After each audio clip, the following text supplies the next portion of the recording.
All right. Okay. So here we are with Bergère.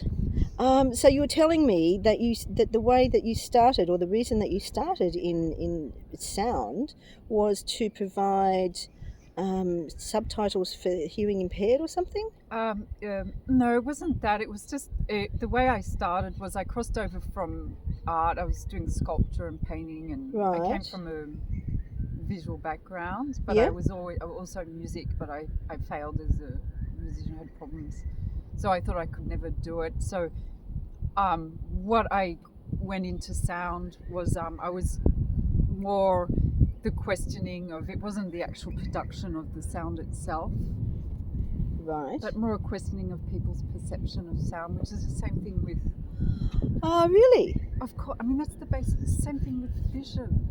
It's how people, it's like the connection why we're here. It's not, Yes, but I mean that's that's not your average person's understanding of the why or the rationale. There's not that background. There's not that level of meaning. That's not that raison d'être. well, most, you wrote Is there? about it because you've written a novel, you know how Hmm. much goes behind making art and thinking. Absolutely. But it is. It's all of that behind the scenes stuff. It's all of that, all of that lead up. All of your life, all of your journey, all of the decisions that you've made. Since day one, that has led you and myself and resident art critic Ricky, That's in the background. who's in the background always overseeing the shots. How's we going, Nikki? That's the interesting bit. That's the interesting bit because otherwise we would not be having this conversation. We just would not. You would. Would be, of course, we'd Yeah. be drones, which is Yes, but I mean you sometimes. and I in particular because it is I started to say before, the vast majority of people that I know who are artists, who have become artists, have that level of, generosity really in them, and that givingness and that kindness and that desire to connect on all sorts of different levels. And, otherwise I guess people would not bother, you would not bother if you did not have that as your rationale, really, all of that, then you would not bother because it's hard work, it's endless, it's in general pretty damn unrecognized. And people would not bother, you would not continue if you did not have all of that as who you are and why you're doing what you're doing. Isn't Yes. that right? Can I Yeah. close it? Yes. Okay. You're in charge of the umbrella. It's Okay. your prop. Um, Definitely. It's also why. Excuse me. This isn't. You don't get this in there. This is not very elegant. Have a nose, you have to blow it. um, that's why there's a moment where, for me, there's a moment where it's spiritual as well. Ah, Not in a. I don't want to go all. But it is. It's a bit of divine inspiration. Artist inspiration of the spirit. hmm. For, if somebody asks me, which they never do, by the way, but if somebody does ask me, it never happens. 20 years, I go. For me, it's a bit of it's inspiration, which comes from the spirit, and people are inspired by a lot of things, and that drives the work with it. Hmm. But it is that thing, it is. I mean, I guess it's one of the things that I understand more because of the background that I have in both anthropology and in transpersonal art therapy. Because there's always in art history and in the studies that I've done in art, that connection to spirit, and to the soul, and And are you still Are you still really connected to that after transpersonal therapy and? being a transpersonal art therapist, I mean, I guess more so really because I mean, it's just that realization that this, all of this is God. This is creation. This is manifestation of beauty and glory and joy and heart and soul and everything, and that's why you're here. That's why you bring yourself to this place to try and do your very best representation of it that you possibly can, which is which if you put it into words, that's possibly why you go all weirded out to start off with, because it's a big responsibility, Yeah. sort of. Ish. Maybe, probably, yes. Probably rather not think of it. There you are, hiding away in your little whatever that thing is, jacket. But it is, I mean, and I guess that's, I guess it is why people respond to the arts in the way that they do. You think of Vincent van Gogh, and his great struggle, and regardless of success or not success, it's that great shining of humanity that and all of his art, all of your art is a manifestation of all of your inner workings, really, and your representation of all of this immense beauty and glory and connection. Is that in any way right-ish? Oh, yes. I mean, I don't. It's not as a conscious thing. No. It's more about the it's more about the other people than myself. But that's. And what do you mean by that? More about the other people? What do you mean by that? With art, for me, I struggle a lot with. But I've been doing this such a long time. I have a real problem with, and that also goes back to sound, is the me, I thing, but not to denigrate it. It's just my personality, and so that's why when I became invisible and was in the background, and that's where I thrived, because all of a sudden it wasn't about I thing, and it wasn't this is how I'm feeling, this is because as soon as I get to that, I think it cuts people off. I like what people project. I love it when people look at it and they go, oh look, this is that, whatever, and they experience it. What I have is my story, but what you're saying is right as well. It just but I guess it's, I mean, from knowing you, you're not that natural, despite the beautiful, headdress that we have with the bells and the little duck. Do you wear this sometimes? I only made it a couple of weeks ago. Really? Yeah, with the little guy Elliot that I work with, because he made me what did he make me? Honorary Princess of Fairyland. Who's Elliot? Elliot's the son of a friend of mine who has autism. How old is he? He's 21. And you work with him? Yeah. How long you been working with him? Oh, just last, I don't know, 6 months or something, I think. That must be so... I love it. Oh, that's amazing. We just do spells. We have 2 hours gardening, or we go on excursions with Ricky.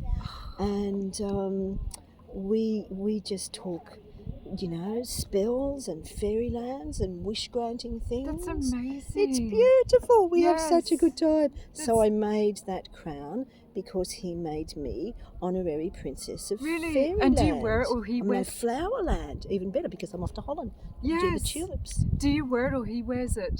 I wear it. Oh, that's amazing. I wear it because he has his own. Really? Different. I didn't know you did that. That's just... when you leave, do you miss... I mean, I hear that. I know it's hard work, but it's just... But it's not. It's not. It's but you just need to have pure that pleasure. It's pure pleasure, because you've got... Some people just... You've got the richness to do it. It's just play. It's just play. Really, and I guess, coming back to you rather than me, do you, despite what you said about what happens to you when you come to a place like this and begin your work, and that you have to cross that threshold of, of fear and overwhelm and, oh dear God, looking at all of that. And it's a threshold experience. And do you still incorporate that element of play once you start? Of course. Yes. You just touch base on the most important element. Yes. It's play. Yes. It's fun sounds trivial, but it's playing. Yeah. I mean, that's at the base of everything. When you get past, all the rest. Yes. Over it, and there's a moment where it's just and that's such an important life. Absolutely. It's no serious. Don't take yourself serious. I mean, I don't. It's like tomorrow I could just put this in the... I hope, by the way, I mean, a little background, that afterwards I go, everything's going to be I'll burn it, everything, or I'll throw it in the water. I mean, it's like I've lost Like stuff. a Viking funeral. Yes, but I've lost stuff in the boats have sunken, and I've just like, I mean, I feel bad about it. I mean, also, I mean, for me, it's a way of living. It's a living. I mean, it's like I'm supporting myself with the artwork. I mean, that's a different dimension. So, of course, if that goes down, I go, oh, there goes, what the money and stuff like that. But there's a part of me that's I'm very irreverent of this. okay. Like later on, I'll having come from Paul, who's artist, 4 generations of artists, and they're carting around like warehouses of artwork. And Really? it's such a responsibility for the children afterwards. Really? And I just said, Ulysses, I'm going to just burn all my stuff because I don't care if it stays there. It makes me happy because I don't want anything to stay behind. And just this goes on another stereotype which I bring up, which really annoyed me. Everybody's always saying, oh, because you want to be famous. This was before, not now. When I was younger, you want to be famous in the museum, your artwork. And I go, shit, no, that's the last place. That's like, I just want to like go like just zip like gone. Just be no really? trace, nothing. Yeah. It just, I just say, because there's these stereotypes that are so incorrect. Absolutely. And it's not about that. And, it's, and irreverence not in a bad way of destroying or not taking, there's 2 words because you work with language, so it's not irreverent in the sense that I'm being disrespectful of it, but there's a part of it that's, oh, I'm not, I'm serious and this is important and look, this is art. It's just no, it's not. Absolutely. I mean, Just- and so you're talking about lightness. You're talking about being lightness. Having Yes. light-hearted rather than, deadly serious. Where art is all about capital A. Yeah, all of and that importance stuff. and That's right. And Yeah. people carry on about it like from now until the end of time. I personally call that art wankery. yeah, Art that's wankery. it. I love your words, Karen. I was thinking this morning, I said that's why I love Karen, because she uses those words. I've been in France, so I haven't been around the English speak. I've forgotten these words, but we're saying art wankery. Do we just tell you? Can you edit Do. this out? Don't put this. Whatever but it the is. French version. Do you know how you say wanking in French? No, tell me. But don't put it in. Frottage. Oh, that's a great word. I love that. But please edit this I out will edit it out. because I've got enough of keep it in rude the vault. things running around the place on the internet, and I don't want more stuff. Come running around. That's another story. Anyway, But that's the X-rated version. no, there is an X-rated version. I have an X-rated version too. I do. Oh, I You don't have think you'll beat X-rated my version. X-rated versions. Ooh. Oh, even better. Okay, now tell me. This is women's business. Secret women's business. With- Ricky, hush. Women's business. No, I've got like, I won't go into it now because you'll faint. But there's Anyway, tell me. branlette. C'est de la branlette. Tell me. Se branler is a wanker. C'est de la branlette. Branlette. Branlette. Se branler is to wank. Is To that- it's- masturbate. Yeah, but it's the slang word because you use masturbation en français. You use a proper Latin word, but the slang like wanking. Right. C'est se branler. Le branle. BRANLER. Guys will use it when they're whatever, which is so. I'm just saying, when you're in France, Karen, if you hear it, get worried. So if a guy says that to you, don't get worried. It could be in a good moment as well. But if you're in the dark forest somewhere or at night time and a guy drives and he's saying, "Do you want to go somewhere?" and you hear that word, I think I'm a little bit past it, but anyway. no, but but just not to get you, just not to get my hopes up. it could be good as well. It's good as well, but That's right. No, but it's wait, true. art wankery. I hate that art I speak. know. I just I cannot stand it. So know. when people start saying to me like, "Oh yes, I went and saw this, and I mean the Archibald this and this great name," and I first thing I say is like, "I've got no idea who that is," and I say it on purpose. That's right. And they go, "What's that? What museum? I've never been there. I've never," and not to disrespect it, but it's like straight away, it's like, I don't care. I don't care the names. I don't care. Yes. I don't care of the cultural background. Because as soon as that starts happening, I start falling asleep. That's subtle. I start like going, A little snore comes out.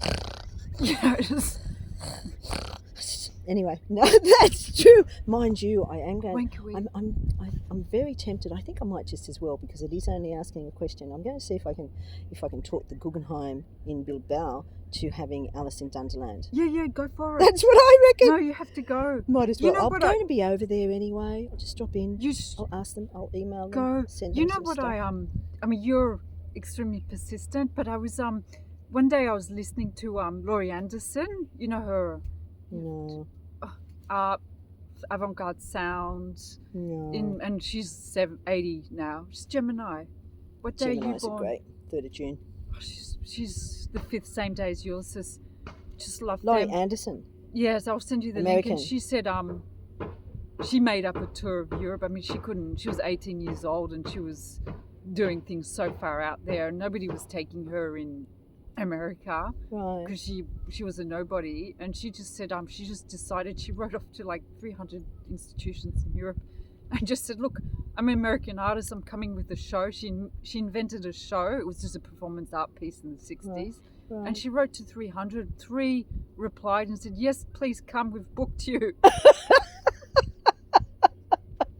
Bienvenue. Welcome. That's how she started, and Right. she just said that's a great idea. It's like she wasn't waiting for them to say, here's the Right. money, can you produce something? She said, look, I'm here. It was nice. It was a performance piece. It was quite simple. She didn't need to do more than that, and she just in the 60s, and she started. So yeah, right. Might as Yeah. well. Yeah. They didn't But- say, who are you? What are you? She just said, I'm an American artist. They said, yes, please come. That's right. Have we heard of you? No, I think it was in doesn't matter. Spain, actually. Really? I think it was in Spain. And she was in the street. It was German on Spain. She booked in Spain, Germany. She did a tour like 6 months. Really? And it was this piece where she was in the middle of the street, in the middle of nowhere with this. She wore ice skates that were frozen, Right. and it was melting, and she was playing the violin. And she was like in the street, and the people were just looking at her, and she was invited by this avant-garde thing, and she was like, that was it. Like, and you're talking about Spain and Catholicism. Like, could you? Right. I mean, the culture and what's going on with the Yeah. parades and stuff. She's like,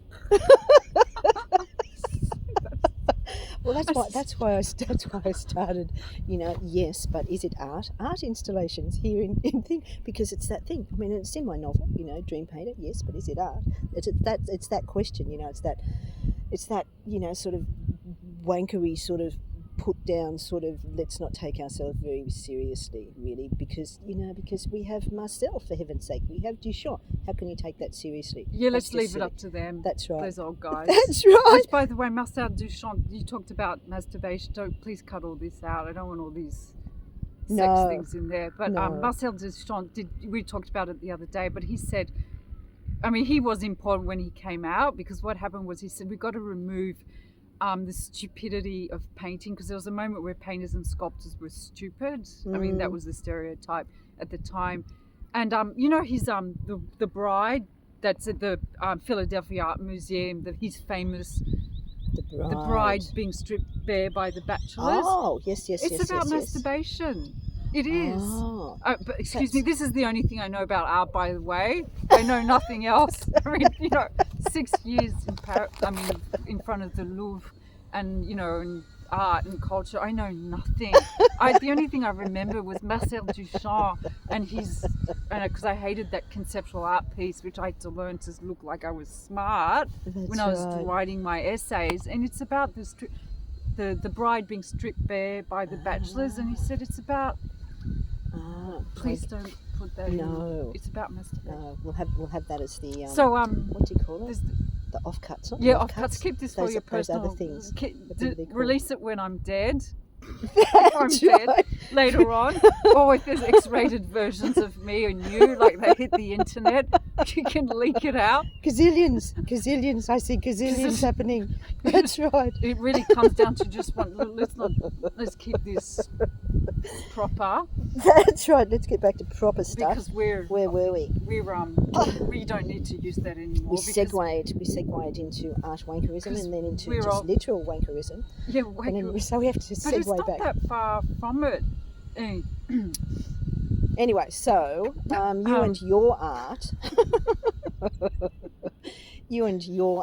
So part of the conversation that we had initially about this was your you know, your art practice now, which is very different than, you know, what is viewed as, you know, serious art and real art by your avant-garde art friends. Oh no, they love what I'm doing. Oh, Oh no, I'm just talking before that, like those Ah. serious. Well, look, pretentious. there's good stuff, That's the but word. it was the art establishment and the whole circuit. But don't put this in the No. because who No. cares? But I mean, I'm just saying because I was 20 years, I overdosed on Mm. culture, so I had to get out of there, and I was just so sick of Yeah. that, you know, high gallerist stuff. Which in Yeah. Paris you can't get higher than that. In New York, I mean, it's like Yeah. I was in it constantly, and I'm not denigrating it, but I had to get to the top. But there was just a moment where I was just going, I'm just so sick of that stuff. So, and the people I'll just take a picture of you because you look beautiful. I was adopted by I was found by dancers and theatre. I was adopted by the theatre and the dancers, which suited me much better because As a sound recordist. because I was out lost and they found me and they saved me. How wonderful.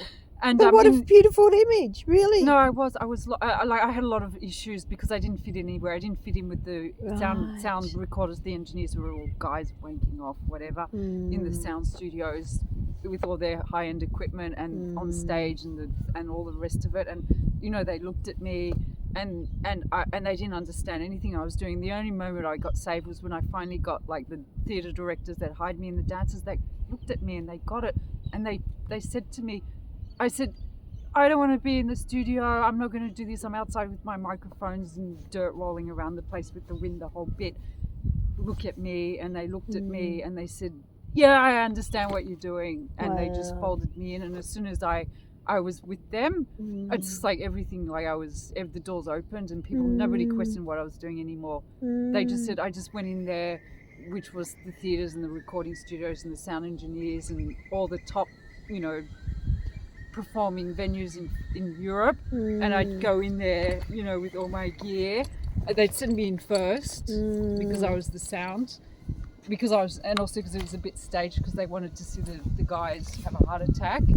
And I'd go in there and I'd go, yes, dance, la danse, ballet, dance, les danseurs. They go, oh, they looked at me, they go, oh, okay, yeah, we got it.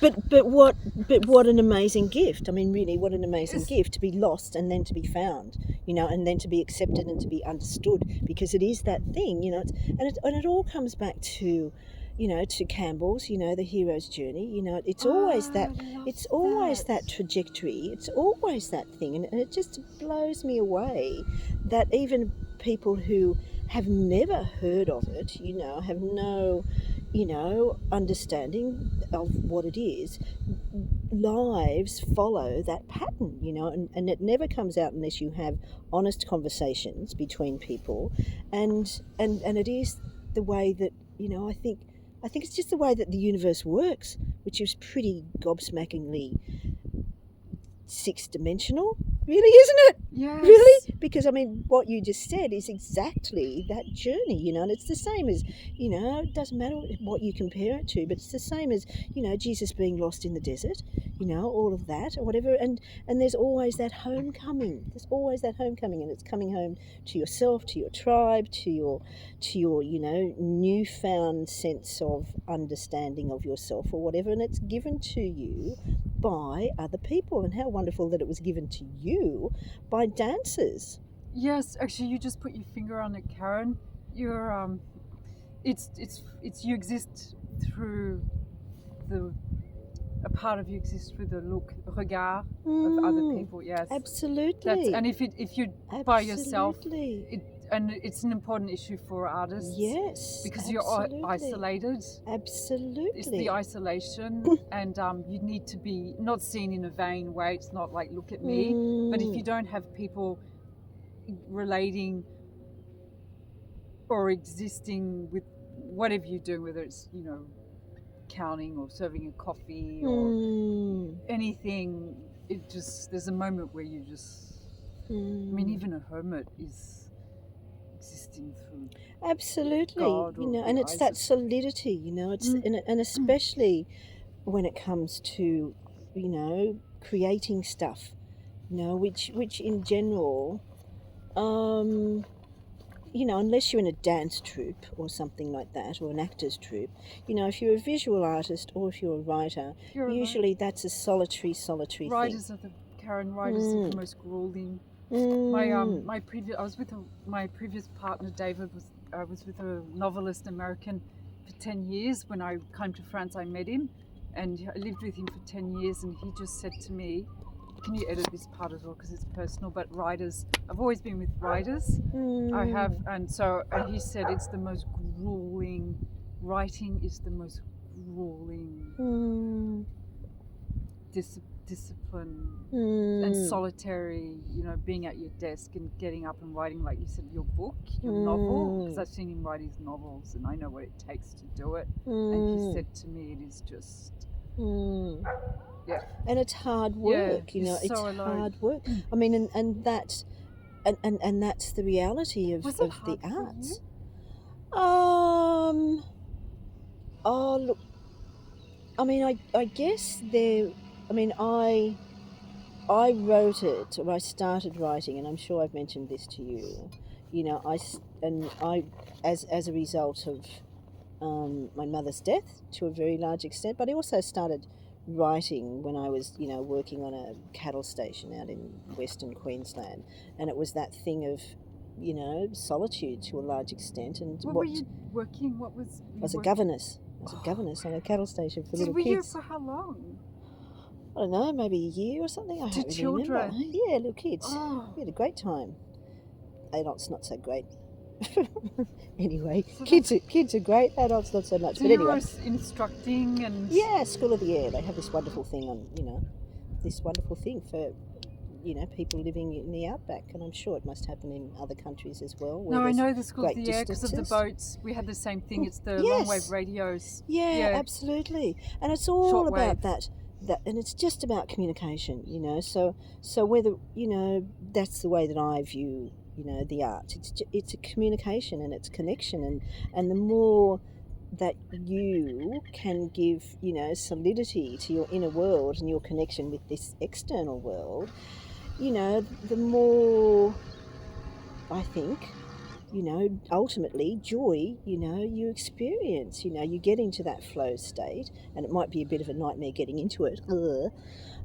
But once you're in it, you know, it's that meditative place of just being at one with yourself and the thing, and the mind shuts up, for God's sake, Is that what you have when finally. you're writing? Oh, Yeah, great. yeah, and Yeah, sometimes that, you know, amazing. sometimes that happens, and when it happens, it's beautiful. I mean, and the thing that I always, I think, you know, when I think of my novel, you know, that came together as a result of, you know, my psyche, you know, having been shattered into so many different pieces and different. Ricky, did you just steal some food? Did you have food I in your don't. bag? Oh, he took the last biscuit. Isn't that cute? Because normally I He's, never get. I'm eating celery. He didn't get the celery. He doesn't like no, he celery. wouldn't be in his I mean, he celery. got the he He'd got the go for the biscuit. Vicky. He's very clever. Very clever. Very sneaky, but very clever, Vicky. Very, very clever. Um, but it's that, you know, it's that thing of when I wrote my novel, and I gave myself a structure because I did it through James Cook Uni. James Cook University. Yeah, so that, you know, they had a creative writing Is that? program Yes. up in Townsville, and I did it through them. So because I love structure, I'm not particularly disciplined, you know. Really? You look disciplined. No, I will just waft around and do bugger all, you know, This. endlessly from now until the end of time. Really, you know, watch Oh, TV, you know, hanging out with Vicky, that's whatever. Gemini's. That's Gemini. They go on a lot of. You say it's not structure. It's not that. It's just the way they are. It's like. And I love, Yeah. I've grown to love that way of being. But the way that my novel came together was just, it was like magic, because it was before I knew all of this stuff about Campbell and the hero's journey and archetypes and all of that, you know. And it was just, I used to, wherever I was, and I wrote it over a whole bunch of years. So I was in the outback, and I was in Townsville, and I was in Byron Bay, and then I was in Sydney. And I always, whenever I was out in the world, whether I was on a bus or whatever, on a train or just wandering around or whatever, I would write little vignettes of what was Really? happening around me, whether they be little conversations or a description of something, and I just chuck them onto my laptop, which I love. And then ultimately, it all just fell into place. It was like, wow, I've got all of this bits, and it fits with that. Really? It fits with that. can't, I know. I Isn't can't that believe amazing? you can do that. I would find that just Isn't that amazes me, amazing? Karen. I know, it amazed but me. That you can. But that's the epitome of, trust the process. But it's also because it's your. I mean, I hate it when people say talented, because it doesn't mean anything. But you're really good at it. Well, I've practiced, I guess. But thank you. With the words. You're really. I mean, you've got. It's like you are really. Yeah, you're. Les bons mots. No, it's higher than that. No, it's just. I get you. Look, thank you. Thank you. But this it's isn't not about me. like, oh, it looks so easy. I know it's not. I know it's work, but it's also. I mean, to put that all together, it's just wow. It's not Ricky. about like, oh, it just happened. Ricky, there is no more. You got the last Celery. biscuit, and you. I was thinking with your dialogues, they're really good. I mean, I'm sure people have said that to you, but I saw the movie. Do you think a lot about film? Because for me, it was just like I could just see it, like the way that you're writing it. Oh, absolutely. Yeah. I just like I know. Imagine David. Imagine that scene. Imagine the artist model. That was going to be originally, because I wrote it so long ago. Originally, he was going to be played by Brad Pitt. You told me that. Did I? But then it was going to be played by whichever the Hemsworth. It was so many images. The way that you described the imagery and it was just. Anyway, back to you. So, you, and we started this with, the question, how you've arrived where you are, as in literally here, right? Literally here on this wharf with your stick of celery, with resident art critic Ricky, and your art, and how your artwork has, or how you as an artist has progressed from your studies and going through the different art forms. Music, not so great. Yeah, I loved it, but I had bad teachers, so I got. And that plays a part, that plays a part, big part. Did you? Yeah, I mean that's just. That's the way it is. Anyway. Yeah, but it's also that thing of, good teachers are worth their weight in gold. Mentors, yeah. Particularly when it's work that's, you're creating with your heart, your soul. That it's part of, it's you. It's you.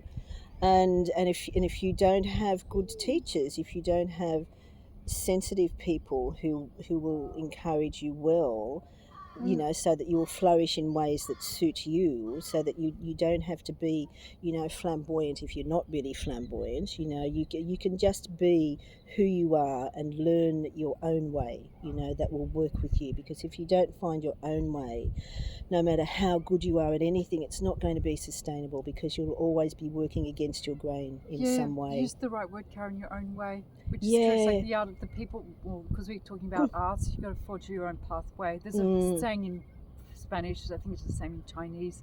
It's about, which I've forgotten, of course, but it's, making your own pathway as opposed to following already a predetermined track which everybody else has done. So there's more work, it's much harder, but it's true, you have to follow with art or creation, you can't follow somebody else's footprint.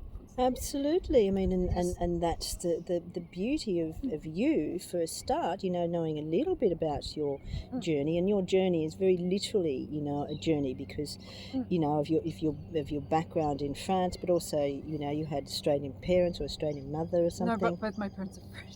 Oh, what's the Australian connection? I was born in Australia. This is my only Australian. I was born here. What were your French parents doing in Australia? They immigrated. They took a boat.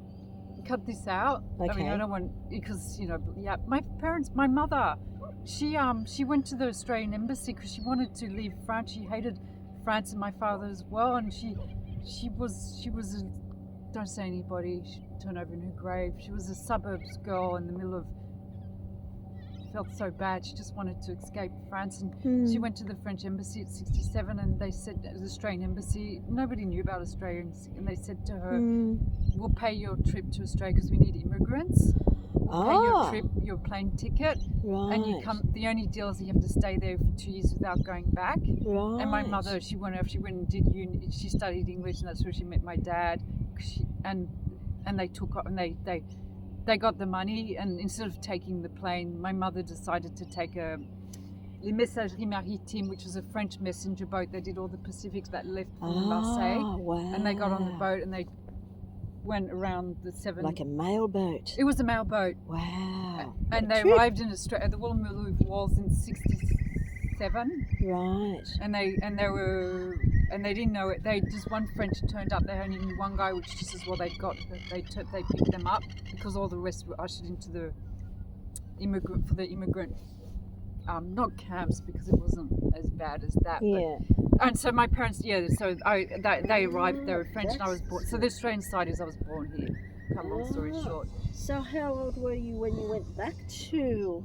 I went to France. Well, I didn't go back because I wasn't born there. So as I was told, but went to France. Well, as the French were saying to me, they go, "When did you return?" I said, "Well, not return because you never even left because I was born in Australia." I went to France when I was 18. Actually, I finished school and then I worked for 9 months to get money, and then I said to my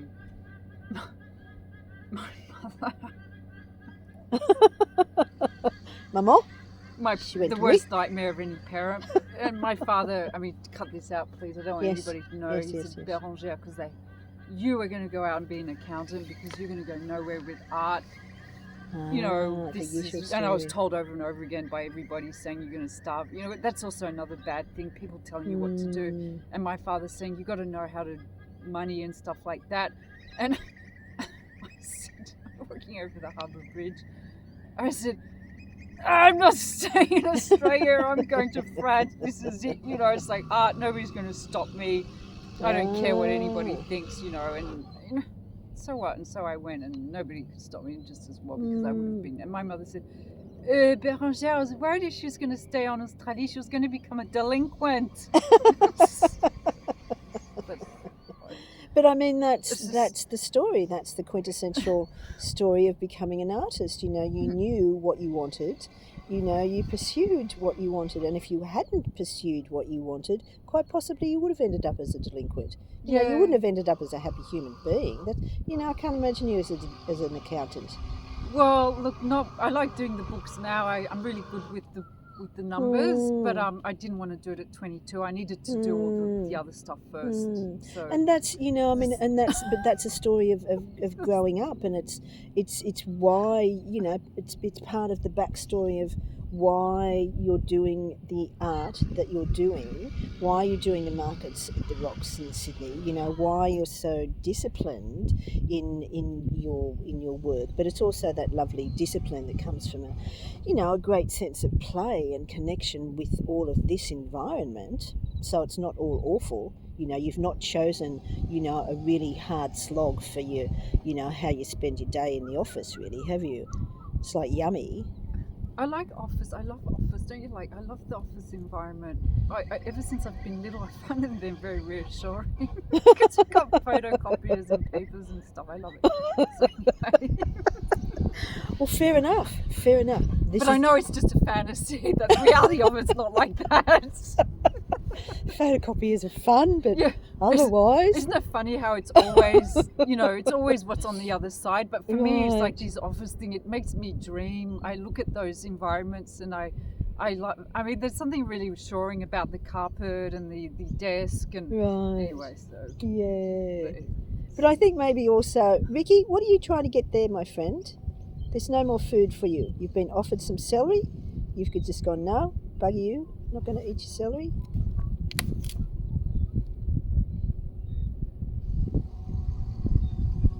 It's going to eat it. Ricky won't be into the celery. No. See, Ricky. No. But anyway. Here, my one of the dancers I worked with, one of the top choreographers in France, he had a little dog, and his dog was with him everywhere. Really, And little, and they're the best things. it was attached to him. Right. Like people did not recognize him if he. And when I say everywhere, it was on stage. It was like even when I was Wow. recording, it was in the Right. background yapping away. I mean, Right. people said if he wasn't with his dog, they didn't recognize him. Yeah. And the little dog he had it connected him to other people because he'd spend more time talking about the dog and this whatever.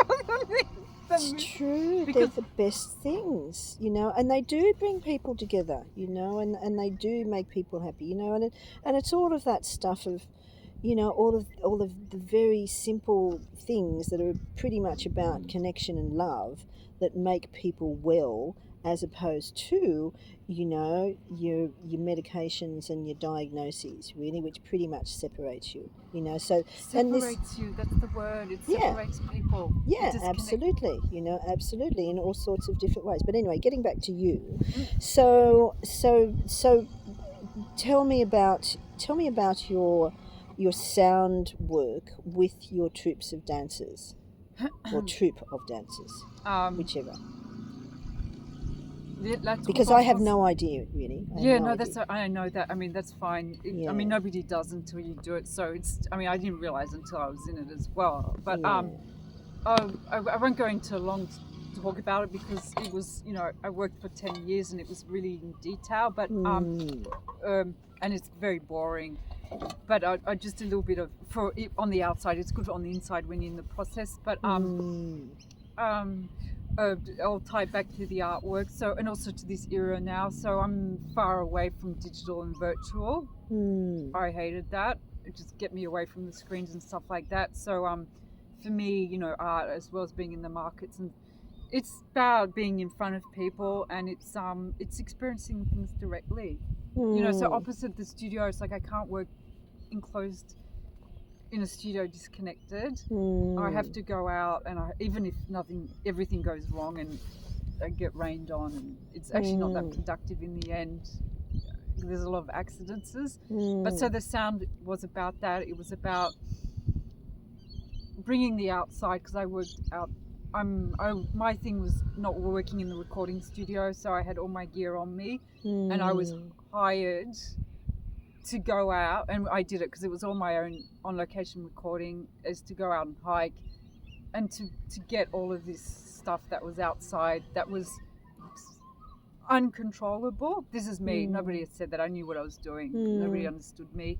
But that was the background sound. It's not music where you can write it and control it. It's like all of this, you know, that in the background to try and capture this environment outside, and I would bring it in with the people I was working with the sound, for them when they're on stage, to support them with their dancing, for the audience as well, for narrative drama, for multi-layered. So that's still getting back to that thing of connecting. Well, it was connecting, and I was there. I mean, I wasn't there for my son. I didn't care for me, and that reassured me, because anyway, I was just sitting in the dark and nobody could see me, and that's what they liked, because I knew for them, for when I was working with, not all, because other people need different stuff, music and of their needs, but I was working for them, so that they could be, you know, listening, transported by, you know, whatever they required. They'd ask me, or I'd do it, or it was intuitive. You know, there were feelings that we had because we spent a lot of time together, and I'd pick up on stuff and I would bring it. So and it's about projecting and nourishing what people can get out of. It's the screen.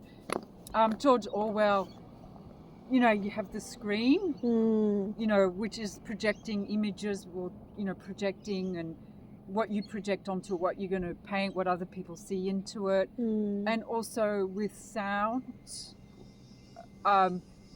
what do you prefer, George Orwell, the screen or image? Because Orwell did radio before he did film. Ah, how interesting. Not the writer, but the other, you know, the director. Yes. Orson Welles, excuse me, I'm dyslexic. Orson Welles, who was a radio before he went on to film. Yeah. And when they asked him, what do you prefer, the screen or sound? And he said, I prefer radio because the screen's much bigger. Yeah, absolutely. Because part of the screen is the audience's imagination. That's the word, you got it. Yeah, It's absolutely. just like, it's just, that's it. So you Yeah, just, absolutely. mm, Yeah. And it's also, and we'll wrap this up yep. in a particular way, but I'm also listening to you speak very eloquently about your past and your rationale and connecting it to Orson Welles and all of that, which belies your concern about not being good with words for a start.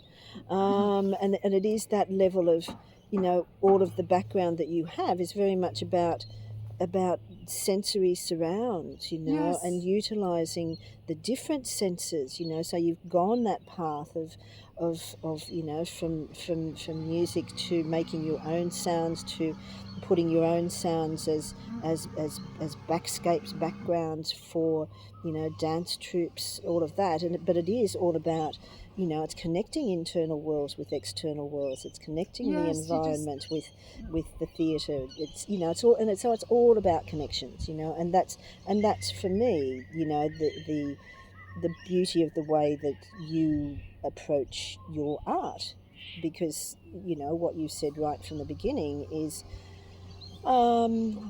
that it's your communication, it's your connection with whoever, doesn't matter who, really. Yes. definitely. So if you chose one work out of your portfolio, Yes. yeah, To, just to speak about, just to show, oh, just to use as a visual component to this. And it can be the one that you're working on, or it can be one that you love, or whatever. Just make a choice, that's all. oh, okay, then I'll try. This is, you can cut this out. Edit. I This is my can, worst if I nightmare, so Karen. desire. But it's good. I'm glad that you're asking me. It's Hmm, important. correct. Okay. Because people need to see the visual. Yes. Um,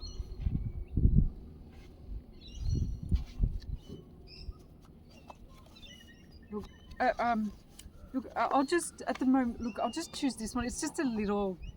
It's a little watercolor. It's just a Hmm. in French we say an esquisse. It's not a finished artwork. It's not a masterpiece. But Hmm. I've got a lot of in here. I do a lot of other things. I don't just do boats in here. But I Hmm. just bring this up here because if you turn the camera, it just speaks to. I mean, I'm not going to be here for a long time. I'll be moving. I've gone to a lot of different places, and Hmm. it just speaks to about being in the moment and just being able to sit down and to paint and to observe, and it's just, it's not I'm not making high art. I'm not doing it's Hmm. not a technically perfect watercolor. It's just captured in the moment. There's a lot of Hmm. things that are wrong with it, but it's the process of, it's a warm up to a lot of other things that continue on, Hmm. and it's just being also, being able to see, to spend time and to Hmm. see what's going on around you, Hmm. being able to be there and be a witness to the world. How Witness. beautiful! But what a It's great title, wit- Béranger de Talley, Witness to the World. well, yeah, no, that's you. I just say that sounds, just for me. That's witness is perfect. I love that you're bringing this up, Hmm. Karen, because these are your questions. But it is, and in French we say témoignage. It's witness. It is, if there's not a if there's not a witness, whether it be Ricky or the Hmm. clouds, or I mean, we're saying here because it's, I asked you to ask me these questions. But if there's not a, if you don't witness, we witness. We have the. Hmm. Bravo, bravo. Yes, but it's also, I mean, that drawing, I mean, that painting, has everything that we've been speaking about. It has that essence of play and of spontaneity and of, your connection to this beautiful environment where Mm, you spend, your very valuable time and talents to bear witness to the beauty of the world. yes. Yes? Is that right? Oh Ish? yeah. I love just improvise. That's the whole off camera. That's why. I mean, the process. I mean, smart's not even how to describe it, Karen. You're